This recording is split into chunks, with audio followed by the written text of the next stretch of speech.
കൈപ്പുഴയിൽ കാറിടിച്ച് ലോറി മറിഞ്ഞു. MC റോഡിൽ പന്തളം കൈപ്പുഴ വലിയ പാലത്തിന് സമീപമാണ് അപകടം. എതിർ ദിശയിൽ വന്ന കാർ നിയന്ത്രണം തെറ്റി ലോറിയിൽ ഇടിക്കുകയായിരുന്നു. വിവരങ്ങൾ CK അഭിലാൽ നൽകും. അഭിലാൽ, ഇത് എങ്ങനെയായിരുന്നു അപകടം ഉണ്ടായത്? എപ്പോഴായിരുന്നു? എന്തൊക്കെയാണ് അതിന്റെ വിശദാംശങ്ങൾ ഏറ്റവും പുതിയത് ലഭിക്കുന്നത്?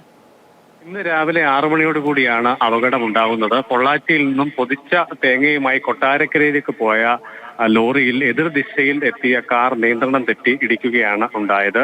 അപകടത്തിൽ ലോറി ഒരു സൈഡിലേക്ക് മറിയുകയും വാഹനത്തിലുണ്ടായിരുന്ന തേങ്ങ റോഡിലേക്ക് തെറിച്ചു വീഴുകയുമാണ് ഉണ്ടായത്. ഇതേ തുടർന്ന് ഏറെ നേരം MC റോഡിൽ ഗതാഗതം തടസ്സപ്പെട്ടു.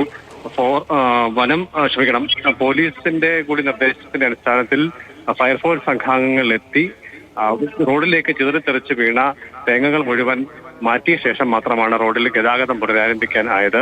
കാർ ഡ്രൈവർ കോഴഞ്ചേരി സ്വദേശിയായിട്ടുള്ള ആൾ ഉറങ്ങിപ്പോയതാണ് അപകടത്തിനിടയാക്കിയതെന്നാണ് സംശയിക്കുന്നത്. ഇയാളുടെ പരിക്ക് സാരമുള്ളതല്ല. ഇദ്ദേഹത്തെ കോഴഞ്ചേരിയിലെ സ്വകാര്യ ആശുപത്രിയിൽ പ്രവേശിപ്പിച്ചിരിക്കുകയാണ്.